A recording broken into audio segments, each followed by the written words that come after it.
Well, hello everyone. Welcome back to American Falls by Lancyboi. A little bit different of an episode today. Happy weekend, happy Sunday. Hope you're all having a great weekend. Weekends suck now that football is done. I guess we still have hockey. That's something to look forward to. Not a basketball fan, so kind of whatevs on that one. What are we doing here today? Well, I just noticed my time is... I'm going to correct our time clock there. But, oh, and thank you, Gen X, for the reminder on the fuel. I tend to neglect my tractor's fuel. So we'll get this thing fueled up, I think, after this contract. So what are we doing today? Well, here's the thing. I'm going to throw out my theory. I'm going to tell you how I think this is going to work. And I'm going to tell you why I think it didn't work so good last time. Our Lime contract. Now, I've got the spread width set correctly. All right. This field is field 46. According to the field calculator, we're supposed to use just over 17,000. I'd be happy if it was within, 500 liters. But it's going to be actually, it should technically be less because it's a contract and contracts don't require 100% coverage. So we should be able to collect this contract on basically 17,000 liters of lime. I've got 5,000 in the bin. I've got 6 bags over yonder there to the right. That's another it's another 12,000. So I've got 17,000 liters of lime. Here's the only drawback. The only thing I thought of before I started this. Now I know TBG doesn't trust the field calculator, and I'm with you, TBG. I trust the field calculator without precision farming.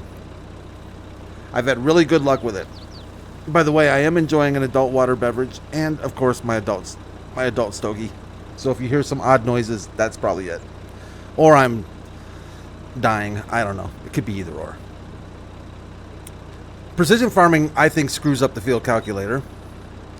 The other thing that might screw it up is this map. And the reason why I say that is because this map, even though it numbers the fields, it's more by plot from what I can gather. So if this makes sense, you can see when you buy field 9, you're actually buying woodland area or side area.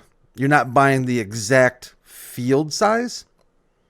Now, I don't know if field calculator takes that into account or not. So I think we could have, that could throw it off a little bit. The other thing that could throw it off, and I'm a little hesitant on this one, is let's look at our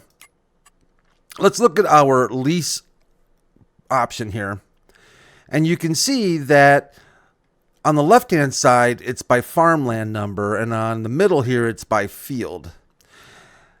I'm hoping, actually we can tell right here, 5.7746. See, I think that is a big problem. Well, no, because it doesn't match. Field 46, 5.34 hectares. And if we look at the lease gizmo, I guess we could just look at the stinking PDA for this because that's probably the most accurate.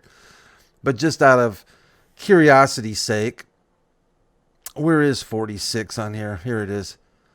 Now see, that size doesn't match up. 7.85 hectares. No, that's 45, Brad. Open your good eye. I guess it doesn't matter. I don't know. Where is stinking field 46 on here?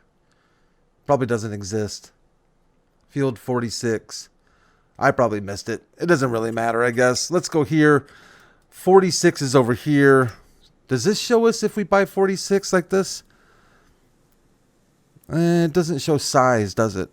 It shows the value. Farmland 60. Yeah. Anyways, that's my theory. I think it's mostly spread.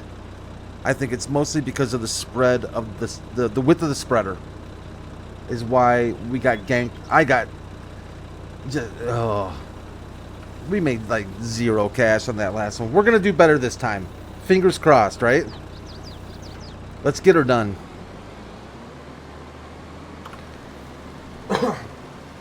So, for the sake of science,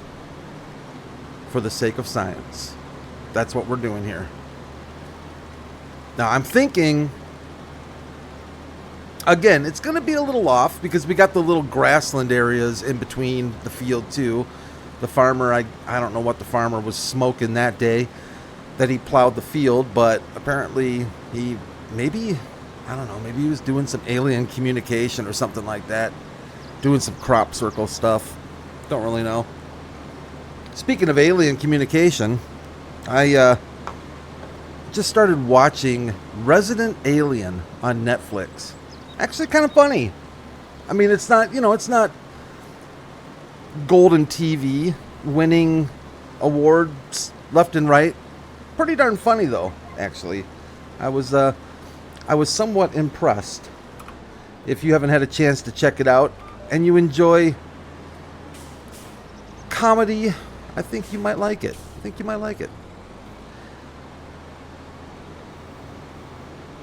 All right, let's see if we can get even remotely close to the value at hand. I think we're going to be pretty darn close. I actually did a little testing.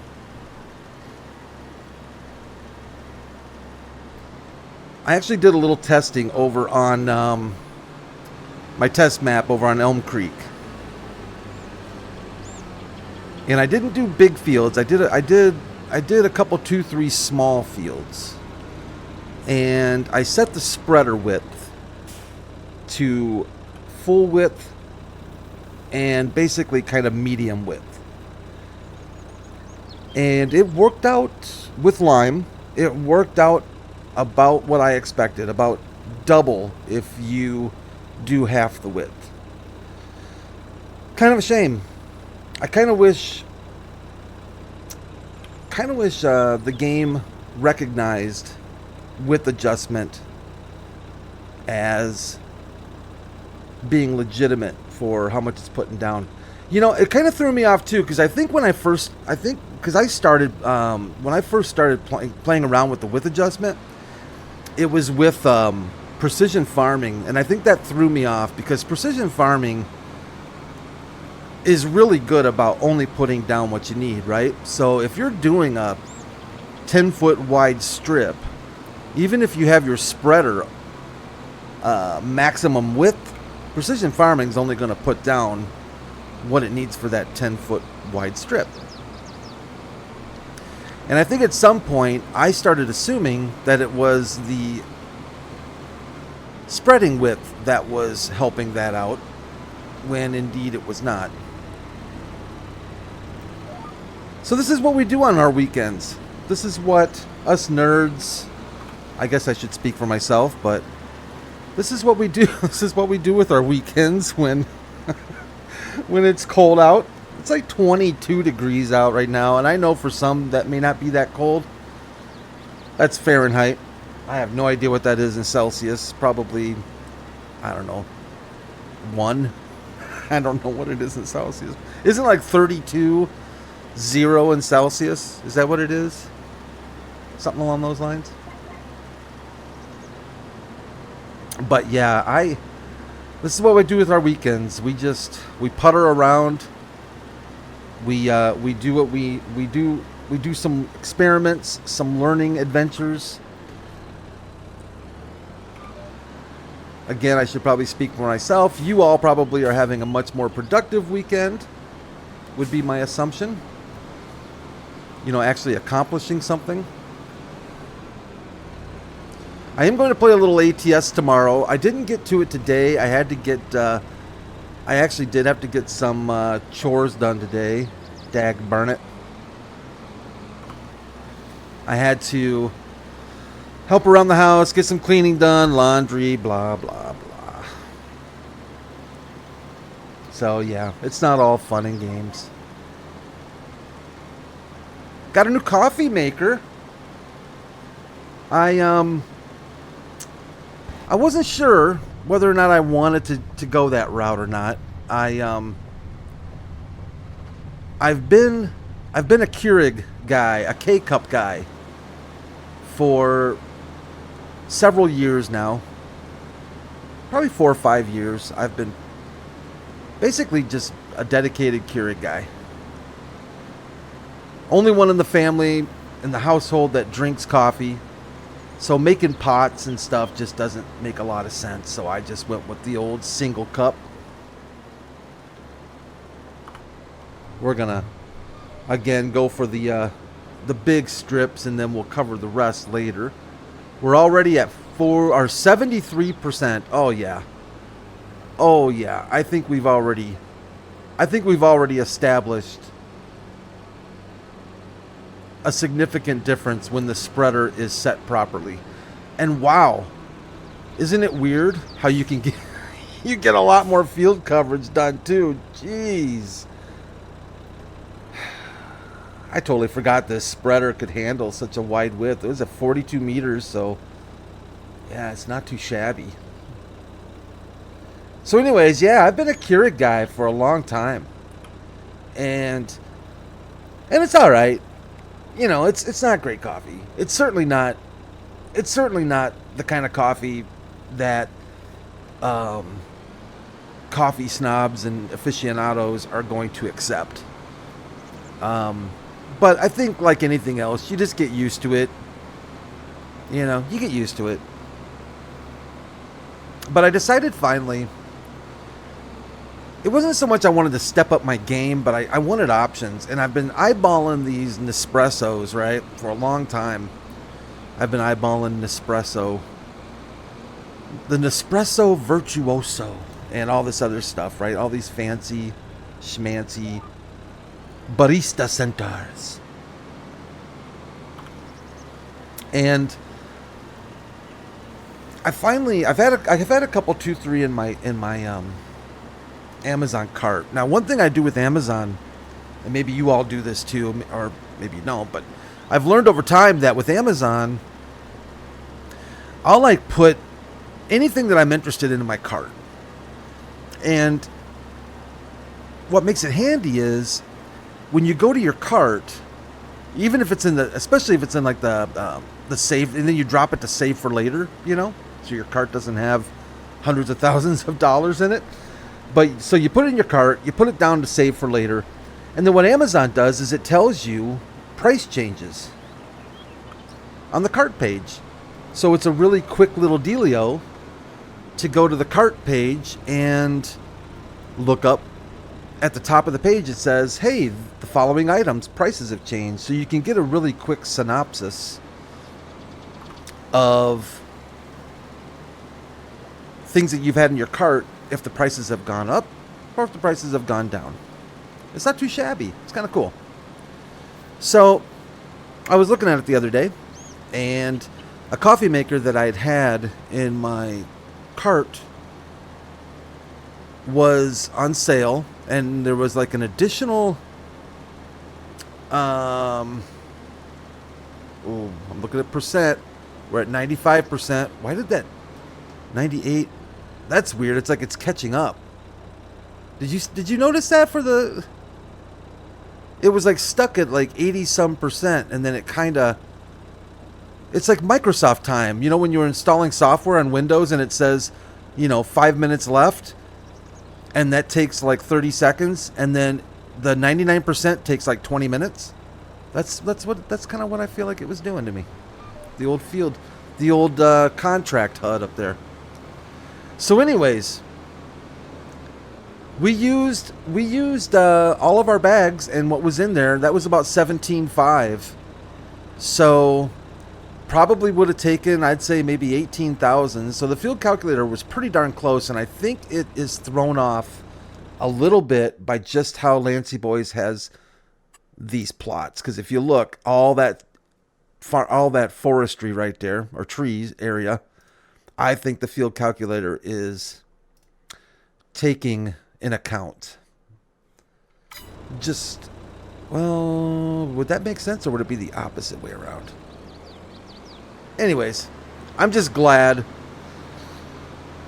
that I finally remembered to put the stinking spreader width to the proper width. Anyways, back to the back to, let me collect this contract so I don't forget that either. Actually making money on Lime now. Who would have thunk? Jeez. We've got a really good size cultivating contract up there on field 49. Let's go grab some gas before I forget. I think Gen X is probably yelling at me. I did have the Lime delivered to the site, but with the store deliveries mod, they do charge for that. So it was like an extra 60 bucks, which I think is kind of worth it. You know, it's kind of worth it. An extra 60 bones to have your Lime delivered to your work site. Why not? Why not? So, oh, back to the coffee maker. So yeah, I've been eyeballing this Cuisinart Coffee Center, the 4-in-1 gizmo. All right, not cheap, not cheap. But what I liked about it was it does the drip coffee, it does the K-cups, because I still have quite a few K-cups left. It does Nespresso. So there's my Nespresso machine that I've kind of been eyeballing for a while. And it does the frothing. It's got the old steam wand. Oh, there's the gas station. Does the old steam wand. Now, I've got another frother. I bought a separate frother deal because I was kind of getting into the old cappuccinos and stuff like that. But the steam wand is kind of handy because it does hot water. So if you just want to do tea or something like, you know, something along those lines, hot chocolate, stuff like that. I don't think I have used a gas station in Farming Simulator in like a year. No, that's not what I want. What I want R. That was quick. $390 of fuel. Bada boom. That's kind of nice though that we got that out of the way. Thanks, Gen X, because I was not paying any attention to my tractor fuel whatsoever. Is that... Does this field, or does this map have anhydrous? Is that what that is? Or is that propane, or what is that? Let me take a quick peek ski at something here. No? Warning, out of order. Okay. Alright, I guess that says that then. Out of order is out of order.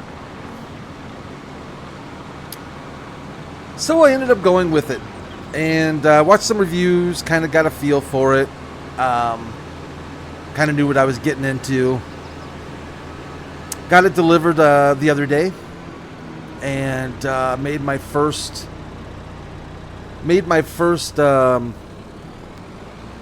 K-cup through it, made my first espresso through it with the old Nespresso pods.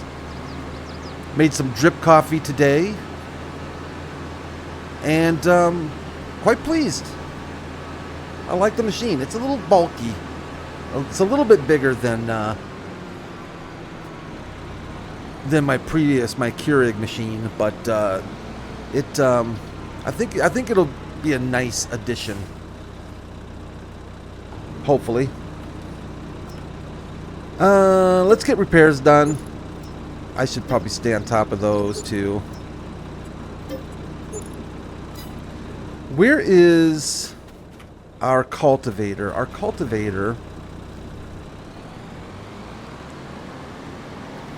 I think our cultivator is back home. I think I left it by the double wide.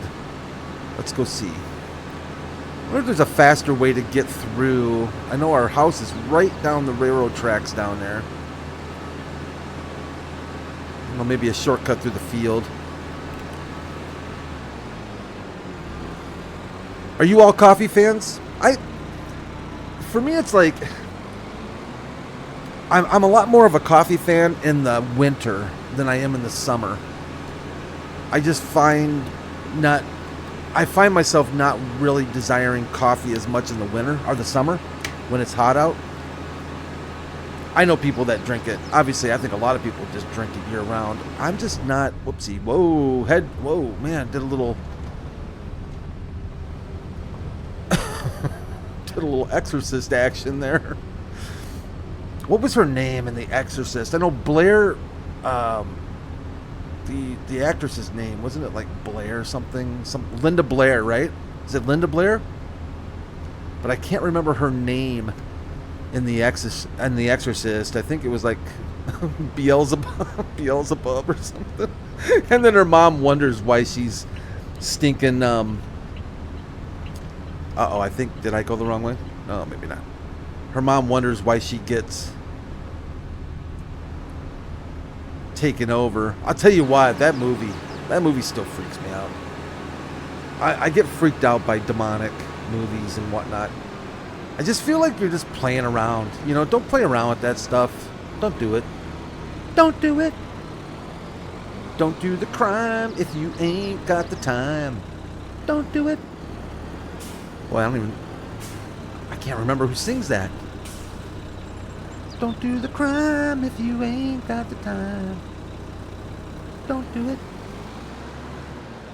I had, I don't know. YouTube is so fun. I had a, first of all, and I know I've talked about this before, so I'm not going to really get into it. It really does piss me off. I'm not going to lie to you. And I don't use that word lightly, but it pisses me off that they censor words on YouTube. And I know for some people it's probably like, you know, whatever, you know. But I look at stuff like that and it's like, it's kind of a big deal, I think. I don't think people should be censoring words. Like, yeah. You know what words I'm talking about. You all know what words I'm talking about. But anyways, they in my suggested feed, apparently they thought I needed, we're going to grab this cultivating job. Why not, right? It's not like we haven't done cultivating already. Field 49er. Isn't 49 up here? Yeah, it's 49's up there. They must have felt like I had a hankering for some village people. So they gave me a YouTube video for the village people on some talk show in Australia. Right? I mean, kind of weird. But I guess it was kind of a very popular or famous talk show in Australia. And the village people were on it. They what a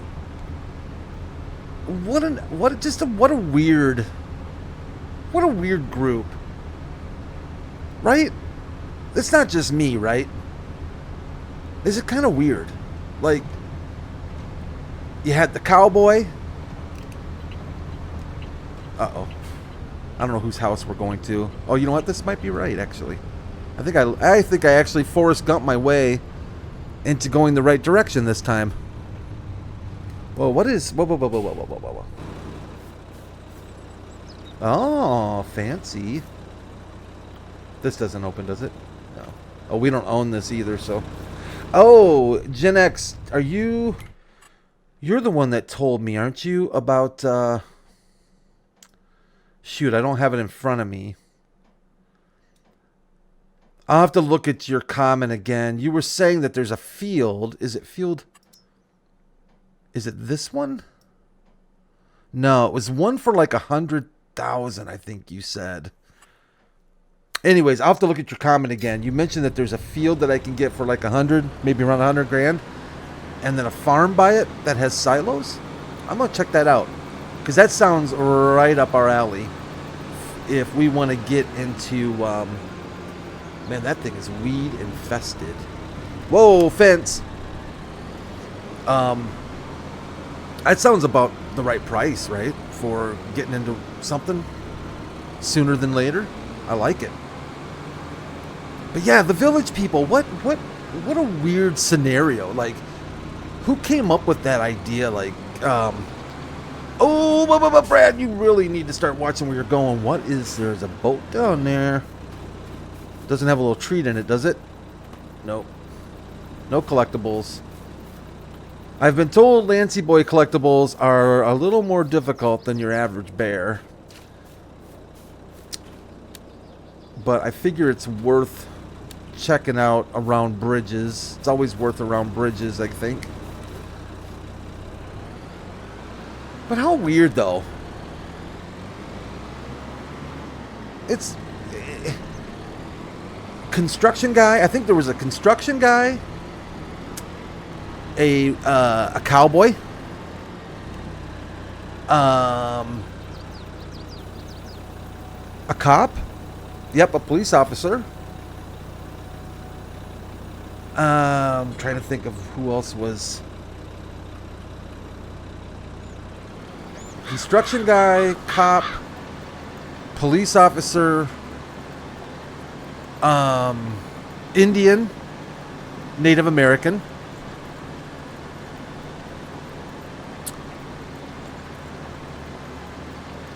There was another one I always forget about.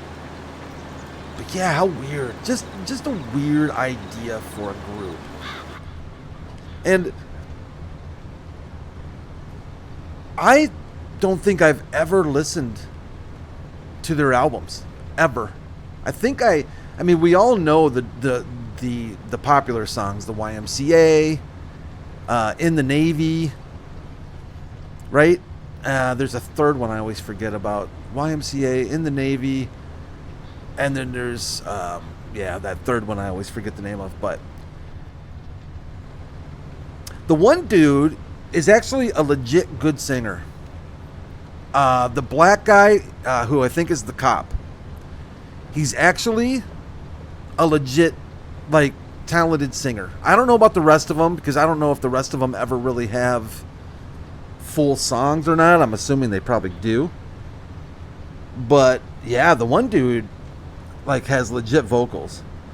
And then I came to find out that he was like the first one to split, to leave the group.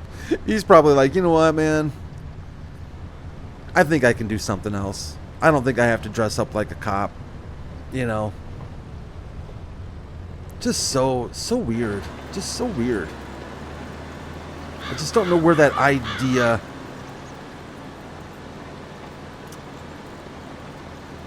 I'm going to have to do a little Google foo. I'm sure Wikipedia probably has information on the formation of that group. I don't even know where they're from. Were they from Seattle, maybe, or something like that? Disco was a weird music, period. Uh-oh. Uh-oh. Uh-oh.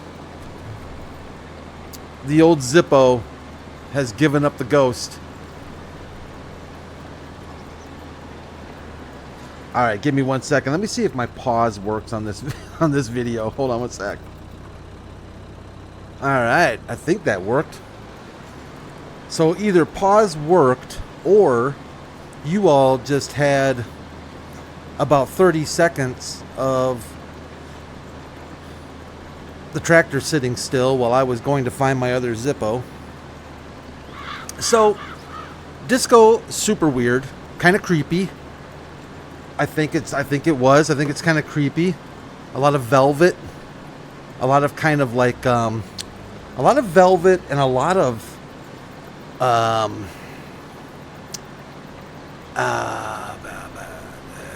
what do they call that stuff? That sparkly, the glitter, but what's that stuff they sew on, those glitter beads and whatnot? And then the high-heeled, the really super high-heeled boots and shoes that had like fish tanks in them and stuff. There's some weird stuff going on, man. The 70s had some weird stuff. Just weird. Dirty, too. It was a dirty decade, right? Don't you think? I think the 70s was kind of a dirty decade. Whenever I see a movie that was based in the 70s, it just looks dirty. I don't know why. Like, I was watching Taxi Driver. Great movie. Just an amazing movie, right? Robert De Niro. You looking at me? Are you looking at me? Just an amazing movie. but just dirty. Like New York is, it just looks dirty. Like I feel like I'd have to wear rubber gloves when I left the house. You know, like full hazmat. Just kind of, yeah. And he takes his date to a porn movie, to an adult theater. That dude, man. Travis Bickle. Man, Harvey Keitel is an amazing actor. He's the pimp, the white pimp in that movie. And if you've ever seen Reservoir Dogs, well, a lot of movies with what's his name? Quentin Tarantino likes to kind of reuse his actors, you know. Harvey Keitel, Samuel L. Jackson. But yeah, just Taxi Driver's a great movie. But yeah, the 70s was just dirty and kind of ugly. The bell bottoms, the cars were ugly. In my opinion, the cars got ugly in the 70s. I mean, not all of them. There were some good ones, but for the most part, the 70s, they got rid of all the really cool 50s and 60s design stuff. Like, there were no more fins and chrome and American car just, you know, beauty. And they went to this boxy, nasty, ugly designs. Cars were like just boats, and yeah, just not good at all. The 80s didn't get much better. I think the 80s was better, but not much, not by a lot. You know, you got the old Dodge Series K car, one of the ugliest pieces of crapola known to man. Oh, let's figure out how we're going to do this. I don't even know how. I don't know how this field is. Whoa, Brad. Whoa, you got the wrong button there, buddy. I guess it doesn't really matter. We just need to hit this field. We actually, looks to me like going this way might be a tad better. Oh, I think. Oh, okay, good. For a second there, I thought there was a little bit of a river there. Scooch on over, Brad. There you go. There you go. No GPS yet. I'm going to try and get as much of this done here as we can, so we're not rushing tomorrow. Give us a little bit of time to do some more work on the second day of January. But yeah, I can't really figure out why what the concept was in the 70s, what the design concept was. Was it just, it must have just been like luxury and space. You know, like everybody wanted like the biggest car they could. Hydroglide, some big hydroglide, freaking suspension that, I mean, you just didn't feel anything. You're just riding in the clouds, man. Riding in the clouds.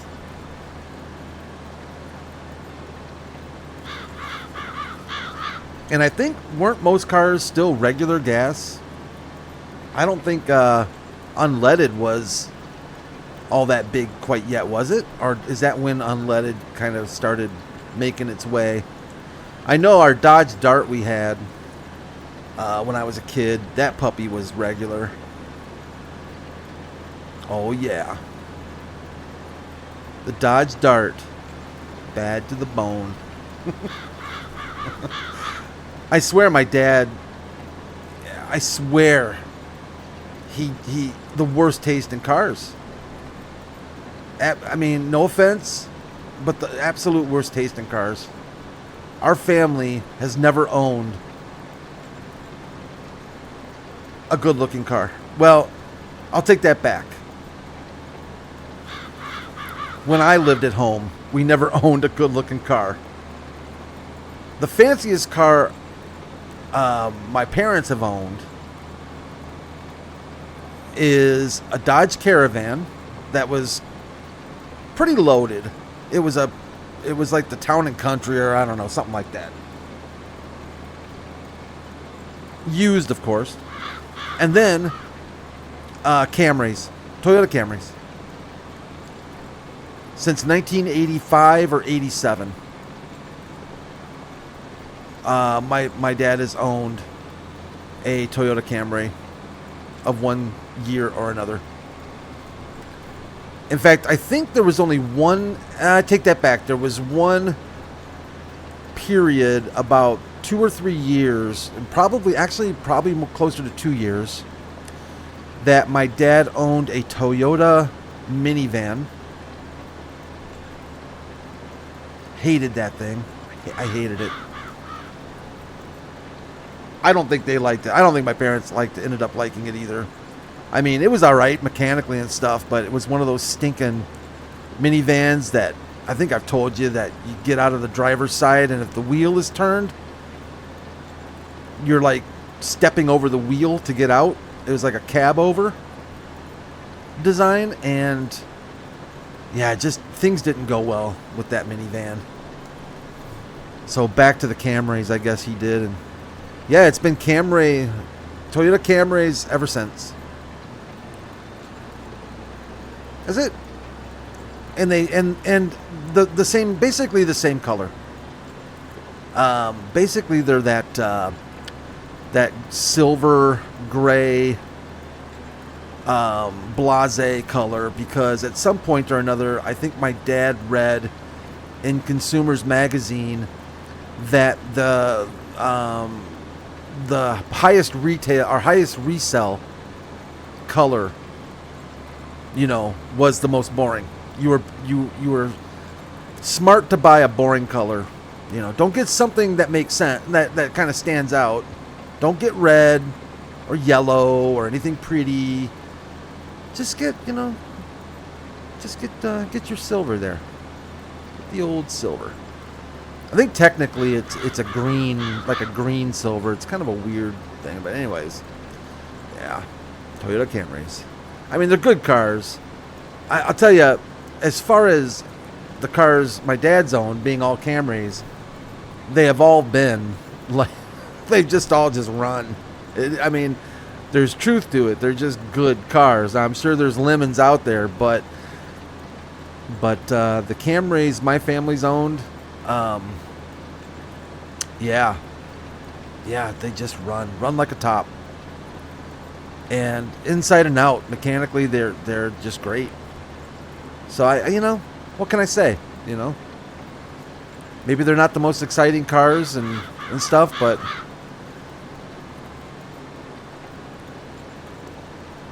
maybe it's nice to have a boring car and not be stuck on the side of the road, I guess. I got stuck on the side of the road one time with my Camry. I inherited one of my dad's Camrys. I purchased the car from them. And 300,000 miles. I was coming back from a friend's house, about 60-mile drive or so, and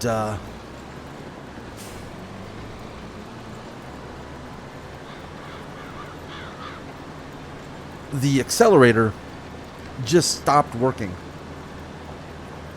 I could put my foot to the boards and nothing happened. It wouldn't rev up. It wouldn't do, it would just kind of idle. At first I was pretty concerned about transmission and stuff, but it wouldn't do anything. So anyways, long story short, I guess it was the, what do they call that? The electron, I don't know, I forget what it's called. It's a box that has like a couple gears in it for the fuel, for the accelerator. And over time, it leaked and got some gunk in it, and it gunked up. And the little plastic gears that are in there wouldn't move anymore. Electronic fuel, maybe module, but it wasn't all electronic. Anyways, as you can see, I don't have anything impressive to talk about this episode. So yeah, that's the only thing that's ever gone wrong with the thing. And even then, my buddy drilled out the rivets, because of course it was riveted together. He drills out the rivets, takes the top off the box. We take it to, we clean it out, brake cleaner and a toothbrush. Went to town on getting all the gunk out of it. It was kind of nasty. Threw a little bit of little lube in there, little oil, little penetrating oil or whatnot. Got some RTV sealant. Put the top back on. Made a little RTV gasket to make sure she wouldn't leak.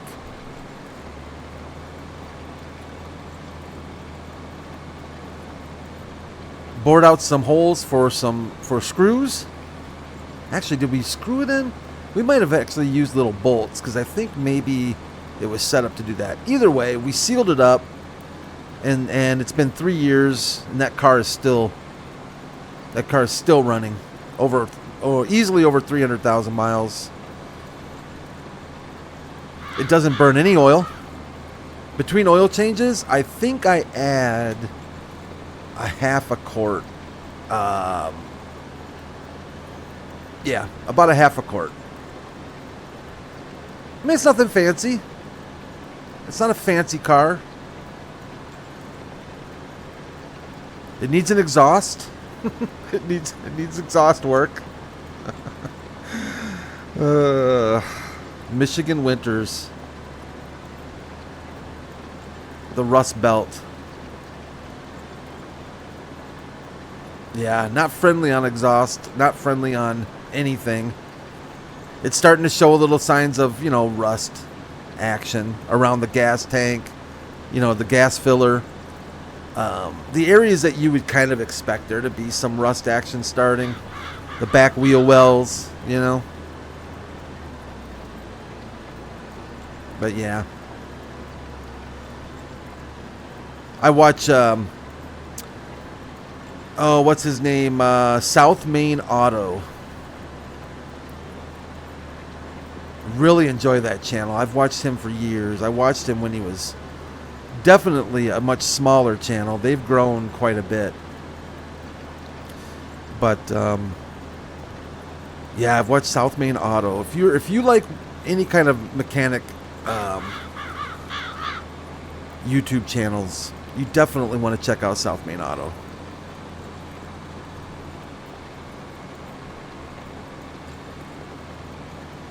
And he's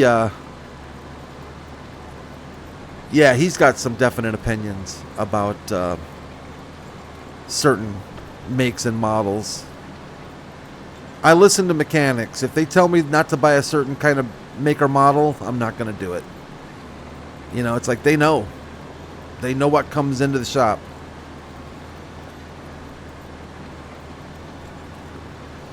Where are we at? About 37%? That's not too shabby. I'm going to have to wrap this up soon. Just about time for my evening snack. Maybe a little ice cream, maybe, tonight. A little sea salt caramel. I've got sea salt caramel ice cream. Really like that stuff. Don't the birds ever go to sleep? You would think eventually they would go take a little nap ski, wouldn't you? But yeah, sea salt caramel and loaded candy bar ice cream. Purple cow. Going with the purple cow. I like buying Hudsonville ice cream too sometimes because it's pretty local.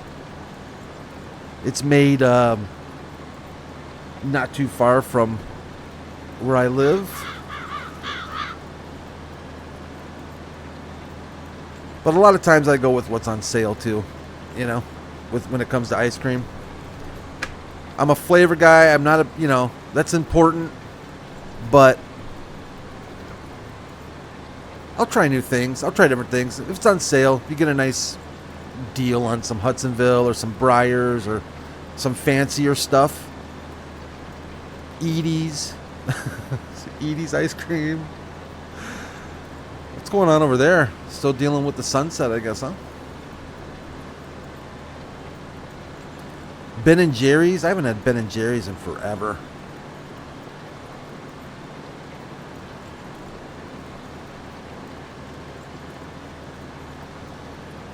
I got my kid hooked on key lime pie. It's kind of funny. I bought a key lime pie, one of those frozen jobbers, you know, Sara Lee or whatever brand it was, I forget now. And thinking that my kids wouldn't like it, you know, it's key lime pie. You know, my kids aren't going to like that. And my oldest does not. So, score victory for me. But then my youngest decided to give it a go. And now it's like his favorite pie. So, yeah. Because you know how you know, if you've got kids, sometimes you buy things that you know they don't like so that you know that you'll have it, you know, the next day.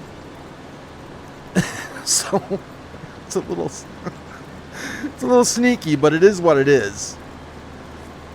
You know, I mean, I know if I buy,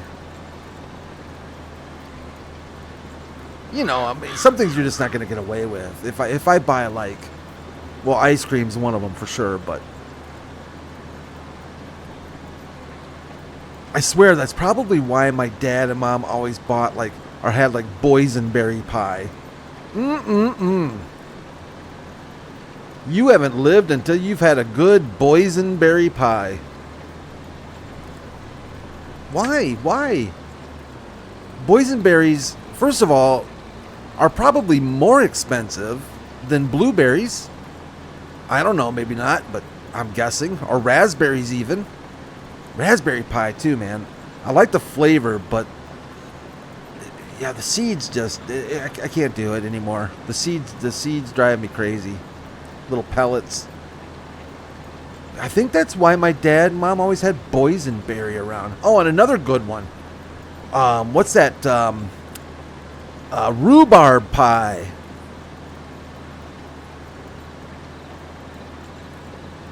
What? Rhubarb pie. Why? Again, why? Now, I know rhubarb is not cheap. Like, unless you're buying, you know, the frozen stuff, it's all nasty and whatnot. But fresh rhubarb isn't cheap. In fact, the last time I looked, I'm pretty sure it had to have cost more to make a rhubarb pie than a legitimate pie. Even pumpkin, for God's sakes, make a pumpkin pie.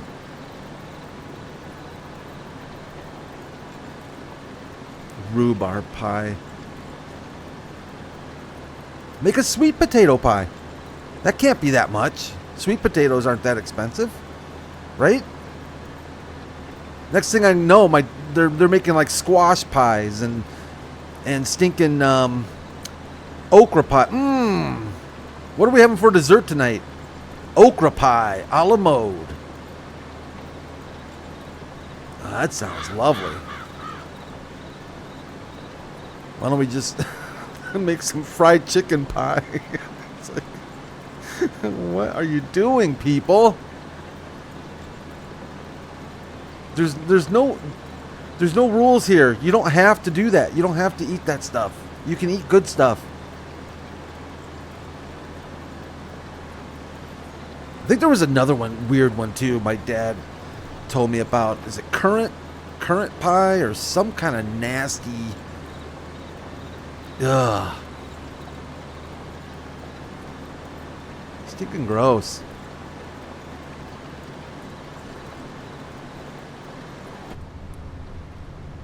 Working at night's not bad.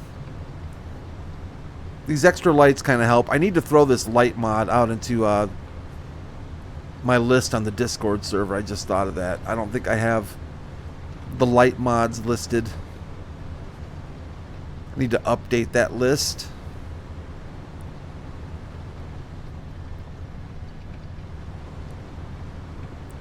About 46%, even with my haphazard driving at the moment. I think we'll be okay. The Valtra just cruises along, doing its thing. Still has that new tractor smell. It's kind of nice.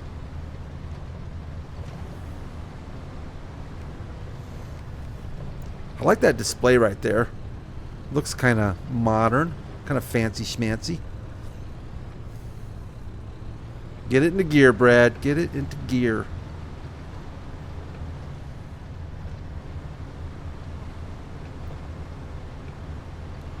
All right. Well, I think this episode has lasted long enough. I actually was it was going to be a short episode to just do the lime, but oh well. You know, we get busy. We get started on stuff. Talking to you a little bit about this, that, and the other thing.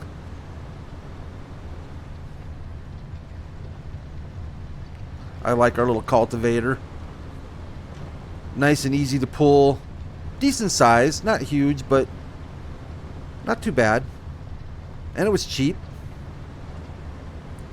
I haven't looked at the used market. Let's get to let's finish off this row here. That should put us pretty darn close. Yeah, pretty darn close to 50%. About halfway done with this job. I might continue on before we... It's only about 6:30 in the evening here on American Falls. Not too bad. Let's take a quick peek ski at the used market. Uh-oh. Oh, man, yeah. You all come back to me later, okay? Come back to me later. We got to pay off our loan first, though. $55,000. Disc Harrow. 615 horsepower. Uchi mama. We're not there yet. And we don't really need a telehandler at the moment. So, I guess there's nothing going on there. All right, I'm going to let you all go. Have a really good Sunday. Have a great weekend. Take care of yourselves. We'll be back here Monday for some more fun and adventures. Seeing if we can get some more contract work done. Keep our bank account going in the right direction, hopefully. I'm pretty sure I am not going straight at the moment. I'm pretty sure I feel like I'm having to turn to the left quite a bit. So in the daylight, this is probably not going to be pretty. Can we see how bad it is here? We're up on field 49er. Oh, yeah. Yeah, that's what I thought. Okay. Alrighty then. Alright, guys. Have a really good weekend. I'll see you Monday. Thanks. Bye for now.